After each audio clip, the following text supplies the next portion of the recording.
Alright guys, so this is going to be session 7, which would pretty much be, it's a marker week for me.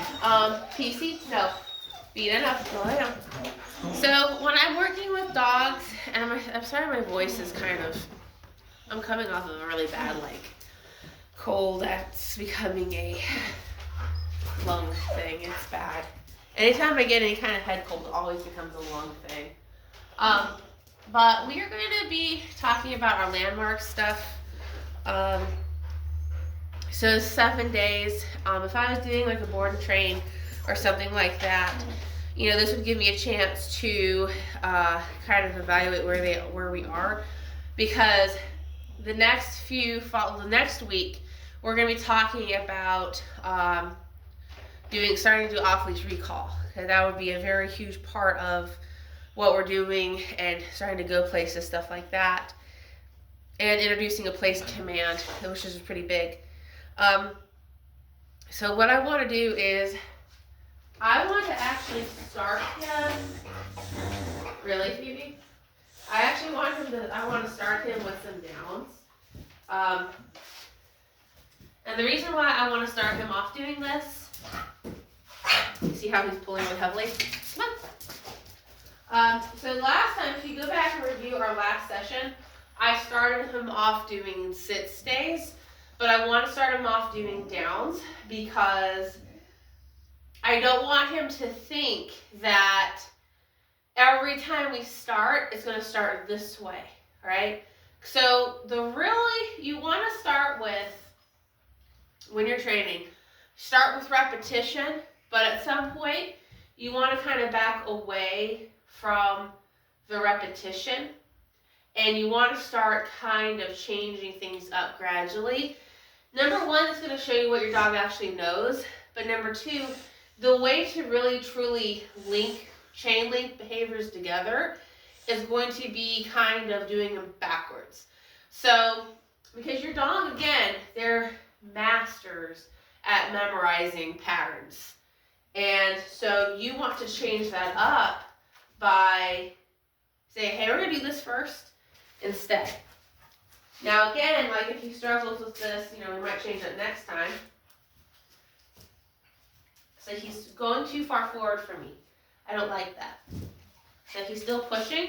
So, okay, I'm going to push him around. So he's kind of, you know, he's gagging and choking. He doesn't have to. He's doing that to himself. Okay? So that was better. But he still threw himself. So we're going to try it again.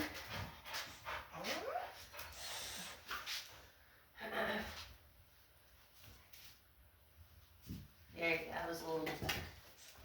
Okay, so now what we're going to have to do with him, it's not enough that he goes down.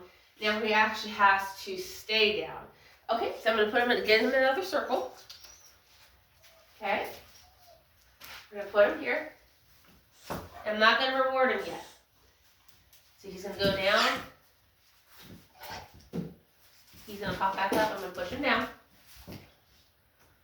And I didn't push him down with my hand. I'm using just the slip lead. And he's going to struggle a little bit. I'm going to reward him. Good dog. Give him a little bit of release. It's normal for your dog to be on the struggle bus a little bit with this. Especially when you have a dog that's really super hyper. Okay. So I'm rewarding him for the longevity. He's of the opinion that once he gets the food, he needs to pop back up. That's his marker for getting back up, is the food. But I want to try to teach him that that's not. The release word is the cue to get up. Okay. All right. So that's why, like, when you're starting to shape the stuff, you want to be really super careful of I'm sorry, I'm so winded. My chest hurts so bad. But that's why you want to be really careful about what you are rewarding as you're starting to shape it. In the beginning, when you're doing the learning stuff, you're just trying to get them to do the behavior and trying to mark it. As you start getting more complex, you then need to start being a little bit more nitpicky. So I'm gonna bring him here again. Okay. So he's pushing. I'm gonna try it again. It'll work. He's gonna pop up. I'm gonna push him back down. And he's gonna pop back up and push him back down.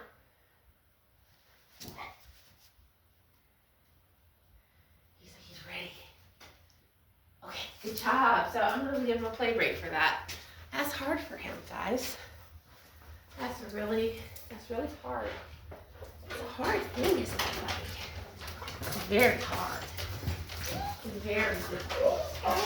Yes, it is. It's a very hard thing to do. PC, you're gonna get out in just a second, honey. There you go. Yeah, that's hard. It's hard when you're a little guy. Yeah. It's hard. It's hard. Yeah.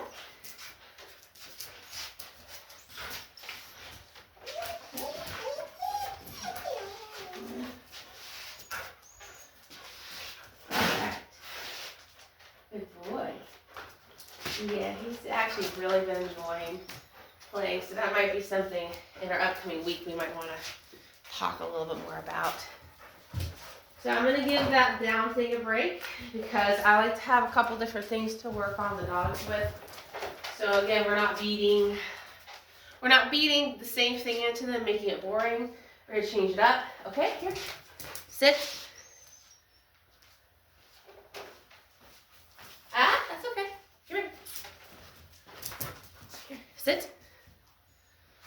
Your dog's going to leave. He's going to test those boundaries. Come here. Sit. So, you really have to evaluate where your dog is. So I'm thinking it's day 7, and I'm thinking, he's not doing 50 sessions a day. At best, we're doing these like every other day or so, right? So you have to meet the dogs where they are. That's important. Stay. Stay. Boy. So because we were struggling so hard with that, I'm just going to go back and reinforce that this is what I want. So he scooted forward. I'm going to scooch him back with my body. Put him back somewhat close. And we're going to go over it again. So you have a couple different options. You can put him back. Come here. Sit. You can use the leash